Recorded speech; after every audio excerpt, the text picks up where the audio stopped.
Hello विद्यार्थियों, नमस्ते। Our chapter third electrochemistry is going on.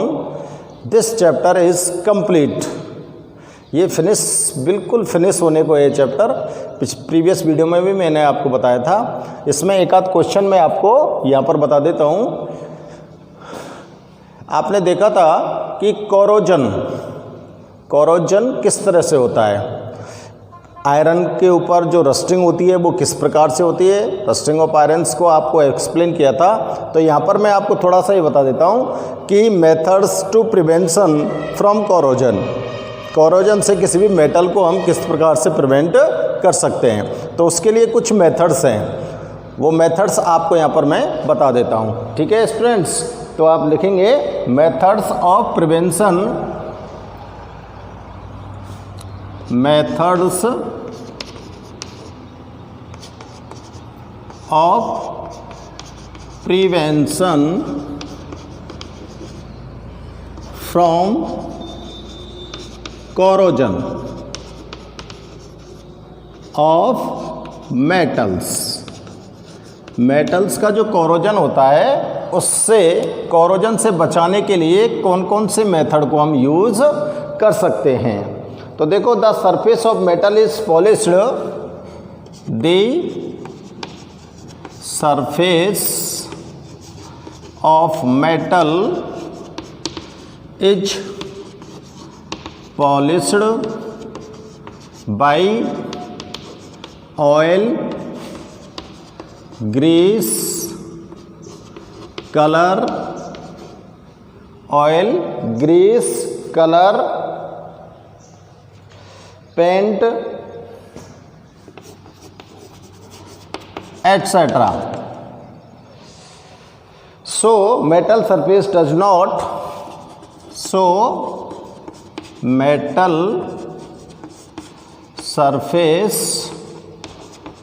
not come in contact with atmosphere.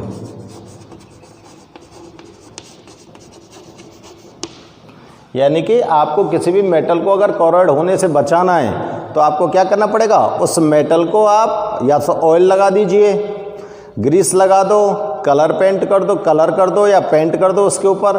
तो ये सारे ऐसे मेथड हैं जनरली जिनको हम अपने घर पर यूज़ करते हैं। तो ये क्या करता है कि जो भी आपने मेटल सरफेस के ऊपर कलर किया है या पेंट किया है या ग्रीस को लगाया है, तो ये क्या करते हैं, ये क्या है कि मेटल के ऊपर एक लेयर बना लेते हैं। मेटल के ऊपर क्या बना लेते हैं, एक लेयर बना लेते हैं। और जैसे ही मेटल के ऊपर लेयर बन जाती है तो मेटल का सीधा कांटेक्ट किसके साथ नहीं हो पाता, एटमॉस्फेयर के साथ। तो ये मेटल जो होती है एटमॉस्फेरिक गैसेस और वाटर दोनों के साथ कोई रिएक्ट नहीं कर पाता। जब तक कलर पेंट या ऑयल ग्रीस लगा हुआ है तब तक आपकी मेटल कैसी होती है, प्रिवेंट होती है, सुरक्षित होती है।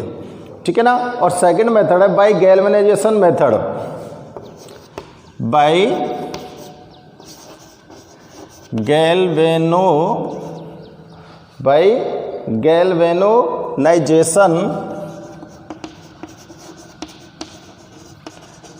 मेथड, गैल्वेनीकरण करके भी आप अपने मेटल्स को सुरक्षित रख सकते हो। जैसे कि like Fe metal prevent by zinc coating. जैसे आपको अगर गैल्वेनाइजेशन मेथड के द्वारा किसी मेटल को प्रिवेंट करना है तो हम कैसे, एक एग्जांपल के थ्रू समझ सकते हैं कि जैसे आयरन की कोई मेटल है और उस आयरन की मेटल के अगर ऊपर हम जिंक की कोटिंग चढ़ा देते हैं, जिंक की परत चढ़ा देते हैं, तो वो मेटल प्रिवेंट हो जाएगी, उसका कोरोजन नहीं होगा। जैसे आपने बहुत सारे यूटेंसिल्स के ऊपर देखा होगा कि उनके ऊपर जैसे स्टील यूटेंसिल्स होते हैं उस पर कॉपर की लेयर चढ़ी होती है, जिंक की लेयर चढ़ी होती है। तो इस तरह से उनको क्या करते हैं हम, प्रिवेंट करने के लिए ही ये किया जाता है। ठीक है ना। थर्ड है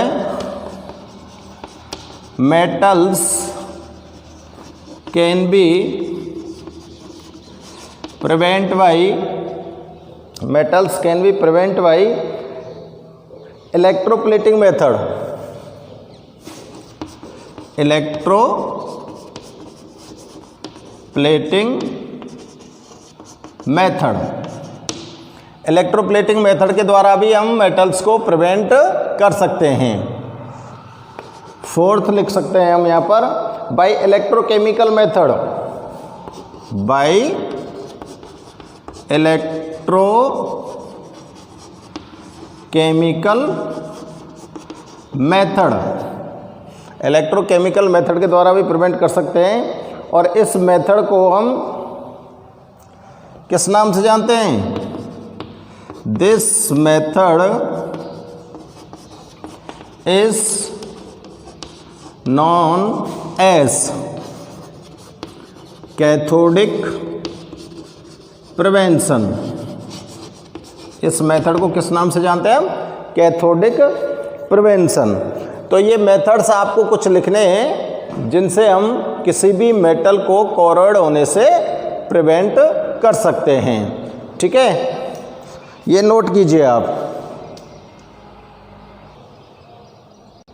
चैप्टर में एक चीज़ और ऐसा लगता है कि रह गई थी, उसको थोड़ा छोटी सी चीज़ है, उसको भी और हम यहाँ चेक कर लेते हैं। देखो एक था relation between cell constant and E naught cell, relation between cell constant and E naught cell. ये क्या है कि आपको न्यूमेरिकल्स में काम आएगा एक आध क्वेश्चन में, तो ये भी हमको थोड़ा सा ध्यान में आना चाहिए। देखो रिलेशन निकालना है हमको सेल कांस्टेंट और ई नॉट सेल में, तो इस रिलेशन को निकालने के लिए हम नेंसर्ट इक्वेशन का सहारा लेंगे। नेंसर्ट इक्वेशन की हेल्प से इसको हम निकालेंगे। तो इसको निकालते हैं फ्रॉम नेंसर्ट इक्वेशन। नेंसर्ट की इक्वेशन तो आपको ध्यान होगी, E cell equal to E naught cell minus 0.0591 upon NF, ऐसे तो लिखते थे, या फिर पूरा फर्स्ट की वाई इक्वेशन लिखूं? चलो फर्स्ट वाली लिखूं, वैल्यूज़ को बाद में रख लेंगे। RT upon NF log E product की कंसंट्रेशन और रिएक्टेंट की कंसंट्रेशन, यही तो थी नेंसर्ट इक्वेशन। अब देखो ये नेंसर्ट इक्वेशन है और हमको निकालना है सेल कांस्टेंट, तो हम इस रिएक्शन को हम किस पर ले लें? इक्विलिब्रियम पर ले लें। जब आप रिएक्शन को इक्विलिब्रियम पर ले लेंगे तो जो सेल का इलेक्ट्रोमोटिव फोर्स होता है वो शून्य हो जाता है, जीरो हो जाता है। इलेक्ट्रोमोटिव फोर्स ऑफ सेल क्या है? ई सेल, ये ईएमएफ ही तो है सेल का। अब सेल का जो ईएमएफ है वो इक्विलिब्रियम स्टेट पर जीरो हो जाता है। वो जीरो कैसे हो जाता है कि भाई आपको इसमें क्या निकालना है? सेल कांस्टेंट निकालना है, यानी कि कांस्टेंट करनी है क्या? जो प्रोडक्ट फॉर्म होने की रिएक्शन है वो, और रिएक्टेंट से मतलब प्रोडक्ट, रिएक्टेंट से प्रोडक्ट फॉर्म हो रहे हैं वो रिएक्शन आपको कांस्टेंट करनी है, और प्रोडक्ट से वापस कौन सी हो रही है? रिएक्टेंट फॉर्म होने की। क्यों? क्योंकि हमको पता है कि ये जो सेल होते हैं, इन सेलों में जो रिएक्शन होती है वो कैसी होती है? जैसे ये रिएक्शन है, ये रिएक्शन कैसी होती है? रिवर्सिबल रिएक्शन होती है, रिवर्सिबल होती है ना। तो ये तो हो गई फॉरवर्ड रिएक्शन और ये हो गई बैकवर्ड रिएक्शन। क्लियर है ना भाई? सेल्स के अंदर कौन सी रिएक्शन होती है? रिवर्सिबल रिएक्शन होती है। रिवर्सिबल रिएक्शन में ये तो फॉरवर्ड रिएक्शन हो गई प्रोडक्ट फॉर्म होने की, और प्रोडक्ट से वापस रिएक्टेंट फॉर्म होने की कौन सी हो गई? बैकवर्ड रिएक्शन हो गई। अगर दोनों रिएक्शन फॉरवर्ड और बैकवर्ड का जो रेट है, rate of reaction of backward and forward is equal, अगर ये दोनों जो रेट हैं ये कैसे हो जाते हैं? इक्वल हो जाते हैं, तो आपको ये रिएक्शन ना तो आगे जाती दिखेगी ना ही पीछे आती दिखेगी, यानी कि आपको रिएक्शन ऐसी लगेगी कि हो ही नहीं रही है क्या। तो उस स्थिति को बोलते हैं हम कांस्टेंट कंडीशन, ठीक है ना। और ऐसा कब होता है? ऐसा जब होता है जब ये रिएक्शन किस पर आ गई हो? इक्विलिब्रियम पर आ गई हो। तो इक्विलिब्रियम पर हम इसका क्या निकालते हैं? कांस्टेंट निकालते हैं ना। तो इक्विलिब्रियम पर हम इसका कांस्टेंट क्या नोट करते हैं? Kc। रिएक्शन के लिए कांस्टेंट क्या नोट करते हैं हम? Kc, क्योंकि Kc इक्वल टू क्या होता है? Concentration of product divided by concentration of reactant, यही तो होता है Kc। क्लियर है ना। तो देखो अब अगर ये रिएक्शन को मैं इक्विलिब्रियम पर मान लेता हूं तो यहां पर रिएक्टेंट और प्रोडक्ट की जो कंसंट्रेशन वो कैसी हो जाएगी? कांस्टेंट हो जाएगी। ओके, तो देखो एट इक्विलिब्रियम सेल का ईएमएफ तो क्या हो जाना है? 0। E naught cell minus RT upon NF log E, और इसको किस में लिख दूं मैं? Kc में लिख सकते हैं ना।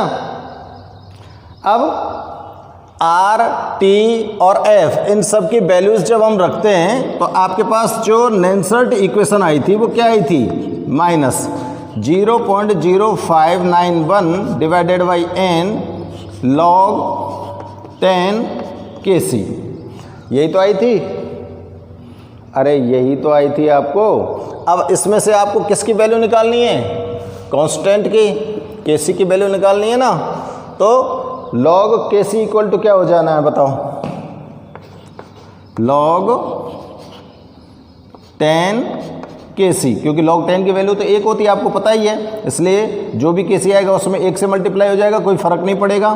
तो log Kc इक्वल टू क्या हो जाएगा बताओ? अरे इस इक्वेशन से Kc की वैल्यू निकालनी है, तो ये क्या हो जाएगा?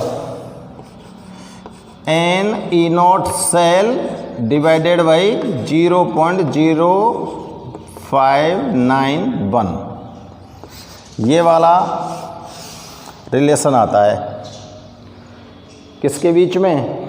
ये रिलेशन आता है सेल कांस्टेंट और ई नॉट सेल के बीच में। तो ये वाला जो फॉर्मूला है ये एक आध जगह न्यूमेरिकल काम करने के, न्यूमेरिकल को सॉल्व करते समय आपको इसकी आवश्यकता पड़ सकती है, इसलिए आपको ये सेल कांस्टेंट और ई नॉट सेल में एक रिलेशन बताया कि किस तरह से इसका रिलेशन होता है और उसका फॉर्मूला क्या होता है। ठीक है स्टूडेंट्स, अब हम स्टार्ट करते हैं। जो एक्सरसाइज में बुक के क्वेश्चन दे रखे हैं उन सारे क्वेश्चंस को स्टार्ट करते हैं हम। ओके,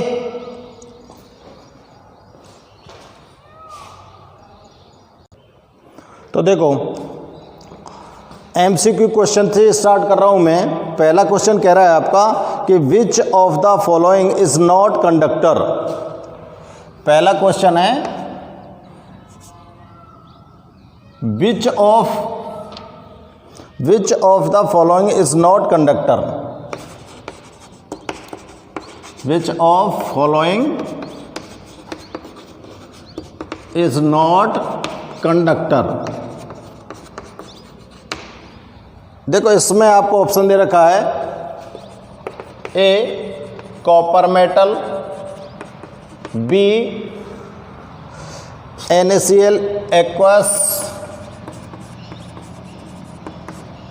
सी NaCl मोल्टन और डी दे रखा है NaCl। देखो यहाँ पर हम एक एक क्वेश्चन को एक्सप्लेन कर रहे हैं। वैसे आपको सारी चीज़ें चैप्टर के अंदर से ध्यान आ जाएंगी, लेकिन हम एक एक चीज़ को अगर यहाँ एक्सप्लेन कर रहे हैं तो हमको कोई दिक्कत नहीं आएगी।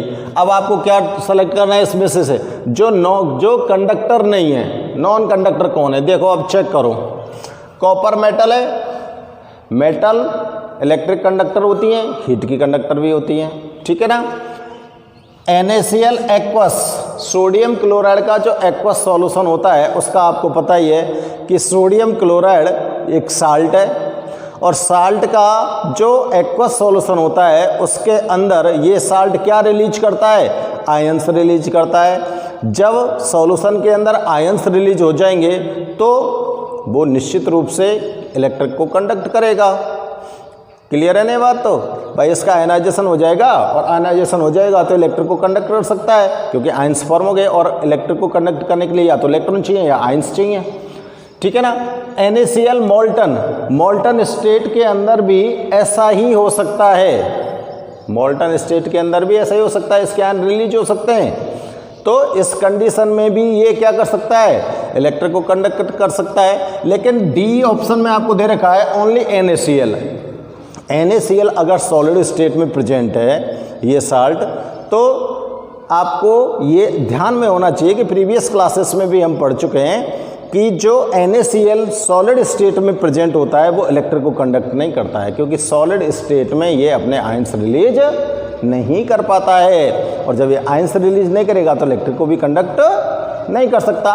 तो यहाँ पर आप अपना ऑप्शन डी आंसर लिख सकते हैं कि NaCl इलेक्ट्रिक को कंडक्ट नहीं करेगा। ठीक है ना। नेक्स्ट क्वेश्चन है, if conductor and conductivity of a cell are equivalent then cell constant will be. अगला क्वेश्चन क्या कहता है, कंडक्टेंस और conductivity, conductance and conductivity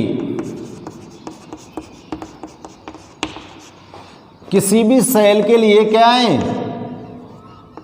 equal हैं। देखो मैं शॉर्ट में लिख रहा हूं, थोड़ा सा आप अपनी बुक से देख चेक कर सकते हो। कंडक्टर और कंडक्टेंस और कंडक्टिविटी किसी भी सेल के लिए क्या है, इक्विवेलेंट कंडीशन में है। तो सेल कांस्टेंट को कैसे लिखेंगे, कैसे लिखेंगे सेल कांस्टेंट को, आपको पता है। देखो कंडक्टिविटी ये फॉर्मूला मैं लिखा चुका हूं, इक्वल टू क्या होता है, कंडक्टेंस इनटू सेल कांस्टेंट, ये लिखा था ना। अब सेल कांस्टेंट निकाल लो यहाँ पे, सेल कांस्टेंट इक्वल टू क्या हो जाएगा बताओ, कंडक्टिविटी डिवाइडेड बाय कंडक्टेंस। ये दोनों क्या हैं, इक्वल हैं, इक्विवेलेंट कंडीशन है ना, इक्वल है। मान लें दोनों एक एक हैं, मान लें क्या इक्वल है तो दोनों ने एक एक मान लें, तो सेल कांस्टेंट कितने का आएगा बताओ, 1 ही तो आएगा सेल कांस्टेंट। भाई 1 में 1 का डिवाइड करेंगे तो देखो इसमें ऑप्शंस आपको दे रखे हैं 1, 0, 10, 1000। तो यहाँ पर आपका आंसर क्या आएगा, आंसर है आपका ए, जिसमें दे रखा है 1, ये राइट आंसर है। ठीक है ना। थर्ड क्वेश्चन है the unit of cell constant is, unit of cell constant is क्या बनेगी बताओ, सेल कांस्टेंट की यूनिट क्या बनेगी, अरे सेल कांस्टेंट क्या होता है बताओ, सेल कांस्टेंट होता है L/A, होता है कि नहीं होता है, अरे सेल कांस्टेंट L/A होता है कि नहीं होता है। L क्या है, इलेक्ट्रोड्स के बिटवीन की डिस्टेंस, इलेक्ट्रोड्स के बिटवीन जो डिस्टेंस होती है, चलो लिख देता हूं, distance between electrodes divided by ये क्या है, एरिया ऑफ इलेक्ट्रोड। थिकनेस जो आपने इलेक्ट्रोड्स के लिए वो है ये एरिया। तो बताओ डिस्टेंस का जो यूनिट होगा वो क्या होगा, सेंटीमीटर, और एरिया का क्या होगा, सेंटीमीटर स्क्वायर। तो 1 सेंटीमीटर से 1 सेंटीमीटर कट जाएगा, क्या बचेगा, 1/सेमी। तो क्या यूनिट आ सकती है, सेंटीमीटर इनवर्स। तो सेल कांस्टेंट की यूनिट क्या आ रही है, सेंटीमीटर इनवर्स। ये है आपके ऑप्शन नंबर डी में, कहाँ पर बच्चों, डी में। तो ऑप्शन डी सेंटीमीटर इनवर्स, ये आपका आंसर करेक्ट है। ठीक है ना। नेक्स्ट क्वेश्चन है the unit of conductivity, unit of conductivity. मैंने पहले भी कहा था कि आपको यूनिट बहुत ही जरूरी है, इनको लर्न रखना है। कंडक्टिविटी की यूनिट बतानी है आपको। कंडक्टिविटी क्या होता है? K equal to conductance into cell constant लिखा हुआ है। कंडक्टिविटी इक्वल टू ये लिख रहा, ठीक है ना। अब ये कंडक्टेंस का जो यूनिट होता है वो क्या होता है? ओम इनवर्स, और इसका क्या हो जाएगा? Centimetre inverse. तो क्या आ गई unit? Ohm inverse centimetre inverse. अब देखिए ऑप्शन छांटिए कौन सा है। ऑप्शन आपके पास इसमें दे रखा है बी। आंसर कौन सा दे रखा है? बी। ये वाली यूनिट उसके अंदर लिखी हुई है, तो आपका आंसर ये हो जाएगा। समझ आ रही है ना बात? किस तरह से निकाल रहे हैं हम? फटाफट से नोट करो इनको। नेक्स्ट क्वेश्चन चेक करते हैं। क्वेश्चन नंबर 5 देखते हैं। If redox reaction takes place in cell, if redox reaction takes place in cell then electromotive force of cell will be। देखो सेल के अंदर आपको पता है रिडॉक्स रिएक्शन होती है ना। और जब रिडॉक्स रिएक्शन होती है सेल के अंदर, तो सेल का जो ईएमएफ होता है वो कैसा होता है? पॉजिटिव होता है। सेल का ईएमएफ कैसा होता है? पॉजिटिव होता है। तभी तो रिएक्शन फॉरवर्ड कंडीशन में जाएगी। फॉरवर्ड डायरेक्शन में अगर रिएक्शन को ले जाना है तो ईएमएफ पॉजिटिव होगा, और बैकवर्ड रिएक्शन अगर हो रही है सेल के अंदर तो नेगेटिव होगा। इसको ध्यान रखना।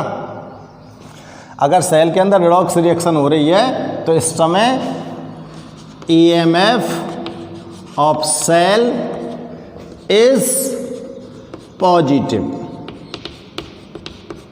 सेल का ईएमएफ क्या होगा? पॉजिटिव। तो देखो आपके लिए यहाँ पर ऑप्शन में दे रखा है ए पॉजिटिव, बी नेगेटिव, सी 0, डी 1। तो आपको क्या लिखना है बेटा? पॉजिटिव। 5 का क्वेश्चन नंबर 5 का आंसर क्या हो गया?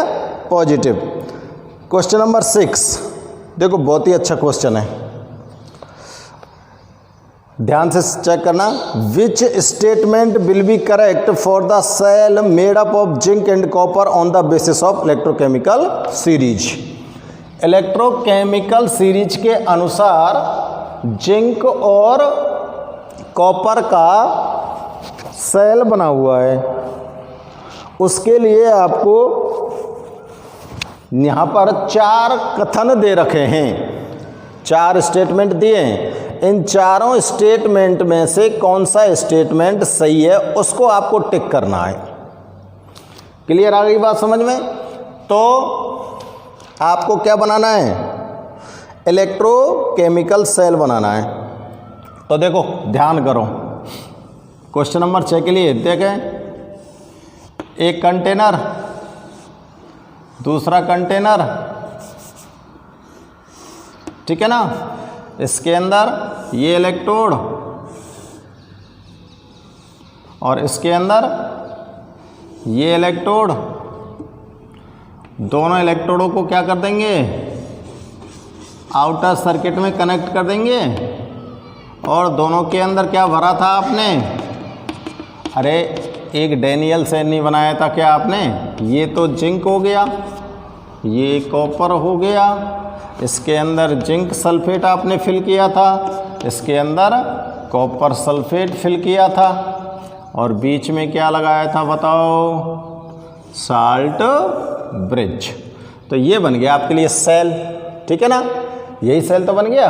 अब इसमें देखो पहली लाइन देखते हैं। Zinc will act as cathode. चलो मैं इसमें लिख देता हूँ। ये जिंक है जो किसका काम करता था? एनोड का, क्योंकि ऑक्सीडेशन रिएक्शन होगी ना, जिंक इलेक्ट्रॉन रिलीज करेगा, कॉपर इलेक्ट्रॉन एक्सेप्ट करेगा। तो रिलीज करने वाला कौन है? जिंक। तो ऑक्सीडेशन रिएक्शन हो रही है, और ऑक्सीडेशन रिएक्शन हो रही है तो गैल्वेनिक सेल में जहाँ पर ऑक्सीडेशन रिएक्शन होती है उसको आप क्या मानते हो? एनोड। और यहाँ पर रिडक्शन रिएक्शन होगी तो इसको क्या मानोगे? कैथोड। ठीक है, यही तो माना था। ये सेल का परफॉर्मा अगर आपको ध्यान रहता है तो क्वेश्चन का देखो कितना आसान है, हो गया अब ये question. Zinc will act as cathode and copper as anode. Zinc cathode का काम कर रहा है और कॉपर एनोड का काम कर रहा है क्या? गलत है, इसको छोड़ो। Zinc will act as anode and copper as cathode. Zinc anode का काम कर रहा है और कैथोड का काम कौन कर रहा है? कॉपर। तो ये बात तो सही है, जिंक एनोड का है, कॉपर कैथोड का काम कर रहा है। तो हमारा तो यही ऑप्शन सही है। तो यहाँ पे आपका आंसर क्या है? B, zinc act as anode and copper act as cathode. ठीक है ना। नेक्स्ट क्वेश्चन देखते हैं। How many coulomb charge will be required for oxidation of 1 mole H2O in O2। थोड़ा सा ध्यान से चेक करना। How many coulomb charge will be required, कितने कूलम चार्ज की रिक्वायरमेंट है for oxidation of 1 mole H2O into O2। 1 mole H2O को O2 में ऑक्सीडाइज करने के लिए कितने कूलम चार्ज की जरूरत पड़ रही है, ये प्रश्न पूछ रहा है। दोबारा प्रश्न को समझो। 1 मोल वाटर को ऑक्सीडेशन करने के लिए किसमें? ऑक्सीजन में कितने कूलम चार्ज की रिक्वायरमेंट है, ये पूछ रहा है हमसे क्वेश्चन। ठीक है ना। तो यहां पर हम चेक करते हैं कि 1 मोल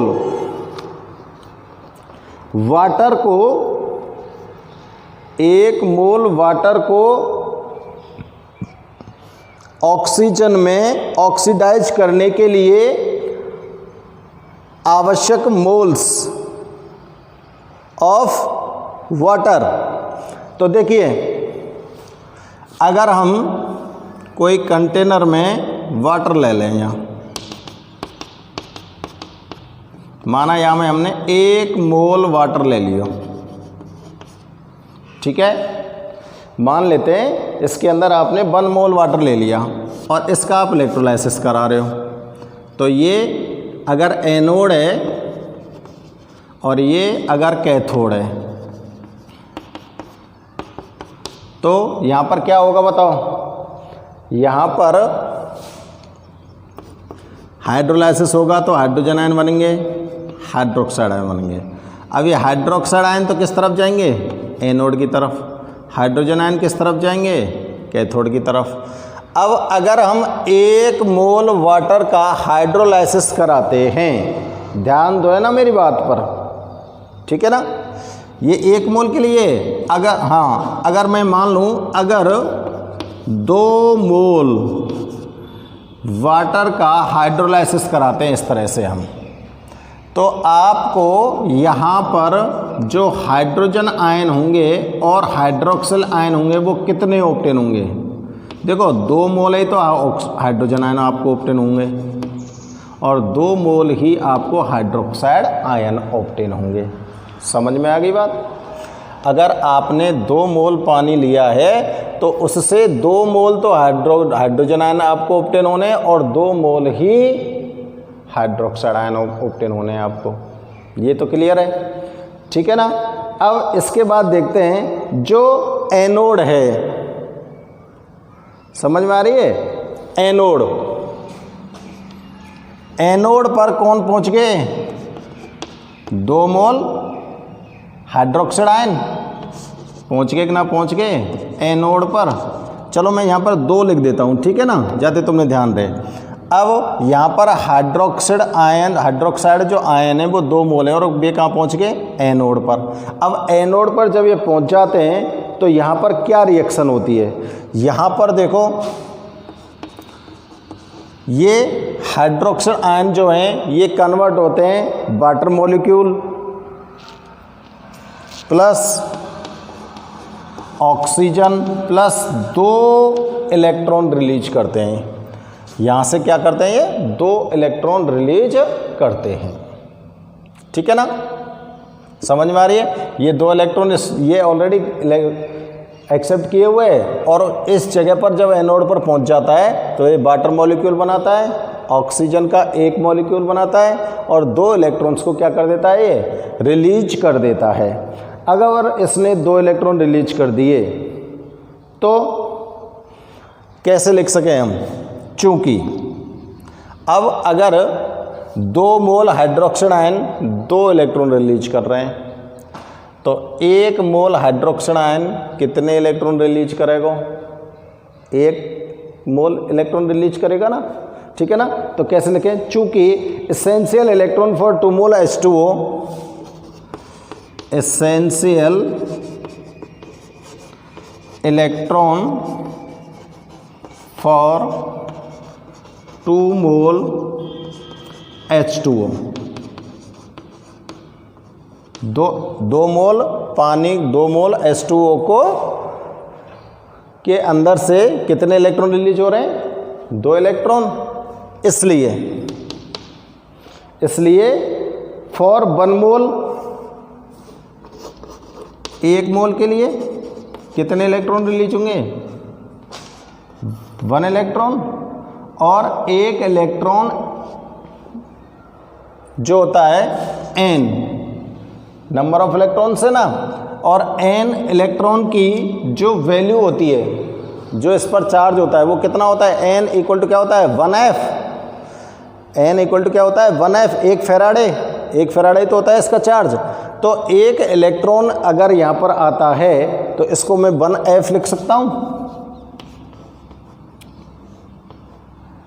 for 1 mole electrons, 1 mole water को से 1 इलेक्ट्रॉन रिलीज होता है तो उसका चार्ज कितना हो सकता है, 1 इलेक्ट्रॉन का 1f हो सकता है, 1 फेराडे हो सकता है। और 1 फेराडे की वैल्यू कितनी होती है बताओ, 96,500 कूलम, यही होती है ना। तो 1 मोल वाटर से,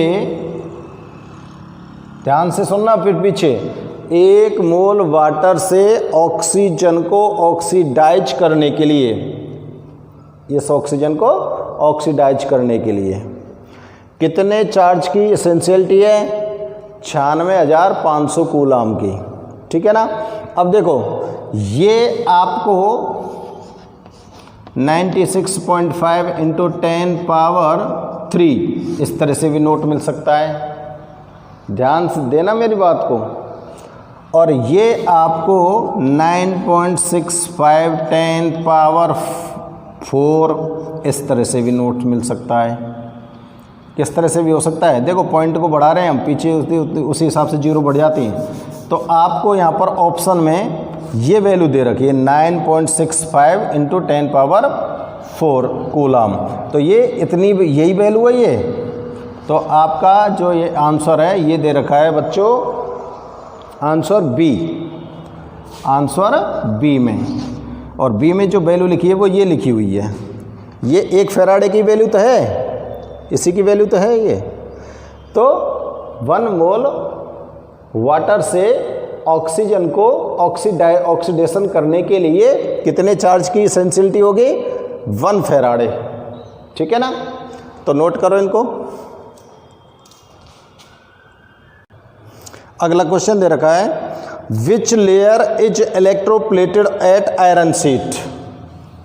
क्वेश्चन नंबर 7, आयरन शीट के ऊपर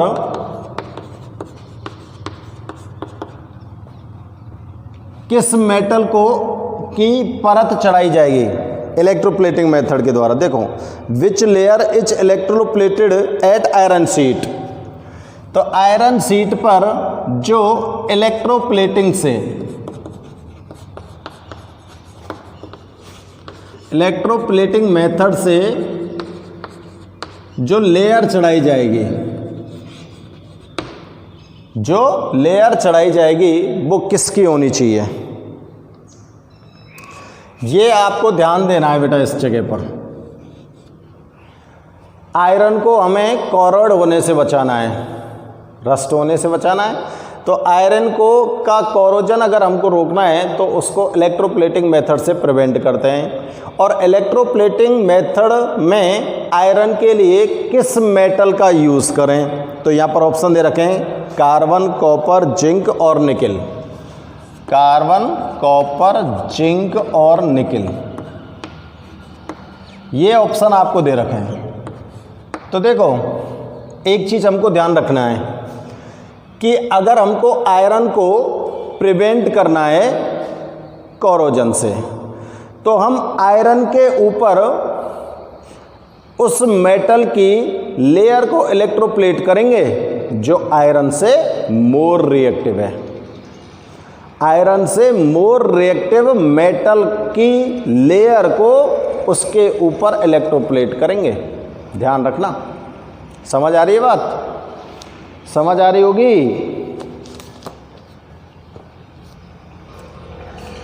मैं लिख दूं भले यहां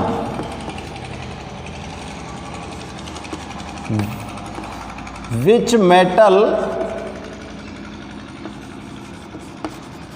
is used for iron electroplating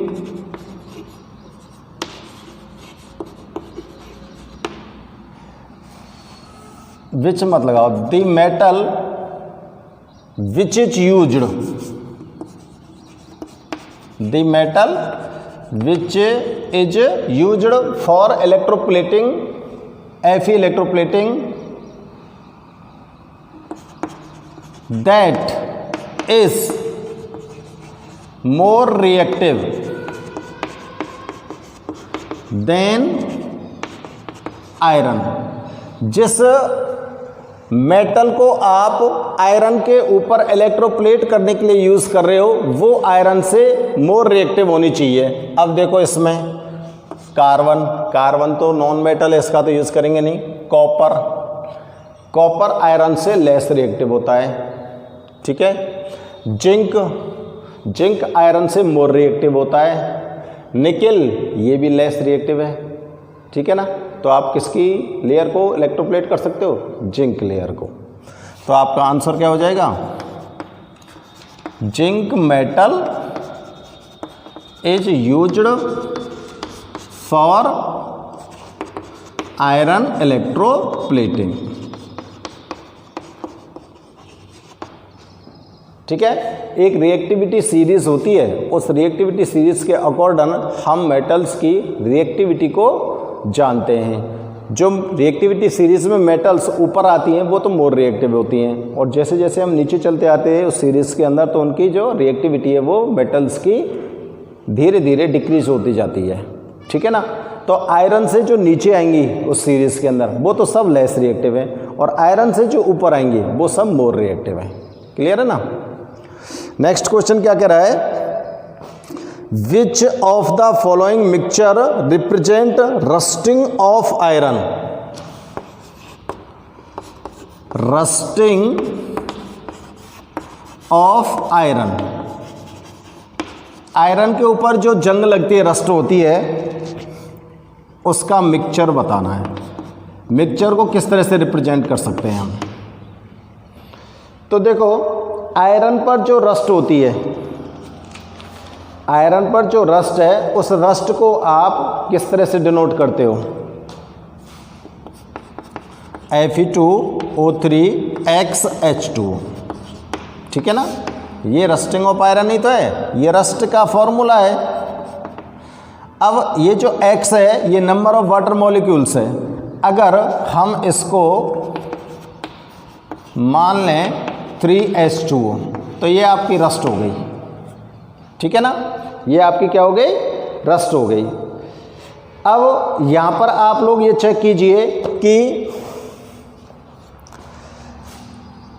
water जो ये है इसको HOH भी नोट कर सकते हो ना भाई। वाटर को क्या नोट कर सकते हो आप? HOH भी नोट कर सकते हो।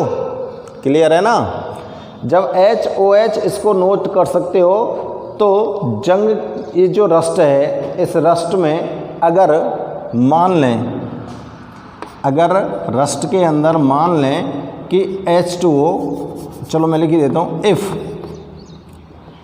H2O is 0 in rust, rust के अंदर अगर H2O 0 है तो रस्ट का फॉर्मूला क्या हो जाएगा, Fe2O3, इसको अगर 0 मान लें तो हो जाएगा ना, यही तो होगा, अरे देख लो यही तो होगा। और अगर हम रस्ट में मान लें if 3 molecules of water present in rust, अगर इस रस्ट में 3 molecules of water present है, समझ आ रही है ना बात, तो इन वाटर मॉलिक्यूल्स को हम किस तरह से डिनोट कर सकते हैं, तो यहाँ पर चेक करना बेटा, ऑक्सीजन कितने 3, कितने 3 और एक 4, हाइड्रोजन कितने 6, समझ आ रही है, काउंट कर लेना, ऑक्सीजन कितने 4, हाइड्रोजन कितने 6, ठीक है ना, और आयरन कितना है 2। तो इस वाले फॉर्मूले को हम कैसे डिनोट कर सकते हैं, और देखो FeOH का होल ट्वाइस, और यहाँ मैं लगा दूँ 2, चेक करिए यूनिक, थोड़ा सा चेक करो, देखो Fe के 2 होएंगे, ऑक्सीजन के 2 और 2 से मल्टीप्लाई 4 हो गए, 4, हाइड्रोजन के कितने हो गए यहाँ पर 2 और 2 4 हो रहे हैं, हाइड्रोजन के कितने हो रहे हैं 4। तो यहाँ पर मैं क्या कर रहा हूँ, इसको ये बैलेंस लेनी है आपको, 2 नहीं लेनी है, फेरिक हाइड्रोक्साइड लेना है आपको, क्या लेना है, फेरिक हाइड्रोक्साइड, ठीक है ना, आपको क्या लेके चलना है यहाँ से, फेरिक हाइड्रोक्साइड। अब फेरिक हाइड्रोक्साइड में आप लोग चेक कर लो, चेक कर लो एक बार, 3 देखो 2 Fe, ऑक्सीजन 3 और ये 3 से मल्टीप्लाई हो रहा है भाई, 3 और 3 कितने हो गए 6, ऑक्सीजन 6 हाइड्रोजन 6, यहाँ पर हाइड्रोजन 6 ऑक्सीजन 6, तो इस वाले फॉर्मूले को ऐसे भी तो नोट कर सकते हैं, ठीक है ना। तो आप लोग यहाँ पर लिख सकते हो कि जो रस्ट होती है उस रस्ट के मिक्सचर को हम रिप्रेजेंट कर सकते हैं, तो मैं इधर लिख देता हूँ, mixture of rust is represent by, कैसे कैसे कर सकते हो बताओ, देखो एक तो आप ये रस्ट ही है Fe2O3, और ये भी रस्ट है 2FeOH का होल थ्राइस, ये आप इसको रिप्रेजेंट करने का सिस्टम है रस्ट को, ठीक है ना। अब आप अपने ऑप्शंस को मिला के देखिए, ऑप्शन को मिला के देखते हैं, तो ये ऑप्शन हमको मिलता है, ये आपका ऑप्शन है बच्चों सी, ऑप्शन आपके पास कौन सा है सी, ठीक है ना, ये रहा, क्लियर है। अब नेक्स्ट क्वेश्चन है, when lead storage cell discharge then, next जो क्वेश्चन है उसको चेक करते हैं, जब लेड स्टोरेज सेल डिस्चार्ज होता है तो क्या होता है, ठीक है ना। जब लेड स्टोरेज सेल को डिस्चार्ज करते हैं तो क्या होता है, नेक्स्ट क्वेश्चन है, when lead storage cell discharge. तो यहाँ पे तुम सीधे सीधे ध्यान कर लो यार कि डिस्चार्ज रिएक्शन, तो देखो पीबी को तो क्या बनाओ तुमने एनोड, PbO2 को क्या बनायो कैथोड, और इसके अंदर सॉल्यूशन किसका भरा था H2SO4 का 38%, और यहाँ पर फॉर्म क्या हुआ था PbSO4 प्लस H2O, ये तो फॉर्म हुआ था। अरे यही तो रिएक्शन थी, ये रिएक्शन नहीं थी क्या? बैलेंस कर लो और चेक करो बैलेंस हो गया क्या?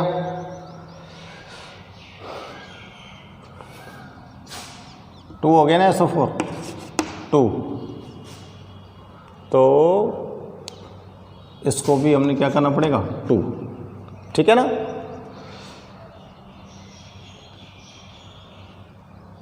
टू PB, इसके आगे PB2 मत लगाओ, 1 2 और 2 SO4 2 SO4 2 4H2O 4H2O 2 और 2, सही है। ये आपकी डिस्चार्ज रिएक्शन है लेड स्टोरेज सेल की, यही तो है ना भाई। फॉरवर्ड रिएक्शन जाएगी तो ये तो डिस्चार्ज रिएक्शन है, और अगर तुमको इसको चार्ज करना है तो यार रिएक्शन है वापस ले आओ इधर तो हो जाएगी ये चार्जिंग रिएक्शन, इधर से इधर जाएगी और इधर से इधर जाएगी तो ये हो गई डिस्चार्जिंग रिएक्शन, ठीक है ना। अब ऑप्शन देखो ये क्या पूछ रहा है, SO2 इवॉल्व्स, इसके अंदर SO2 बनती है नहीं बन रही है। PB फॉर्म्स, लेड का फॉर्मेशन हो रहा है नहीं हो रहा है। अगला है PbSO4 डेस्ट्रॉयज, PbSO4 डेस्ट्रॉय हो रहा है क्या? डिस्चार्ज में डेस्ट्रॉय तो नहीं हो रहा है। और अगला है H2SO4 डेस्ट्रॉयज, H2SO4 डेस्ट्रॉय हो रहा है क्या? ये हो रहा है H2SO4 डेस्ट्रॉय एरो ना एरो, डिस्चार्ज है ये जब, और जब चार्जिंग होगी तो H2SO4 फॉर्म होगा जब ये डेस्ट्रॉय होगा, ठीक है ना।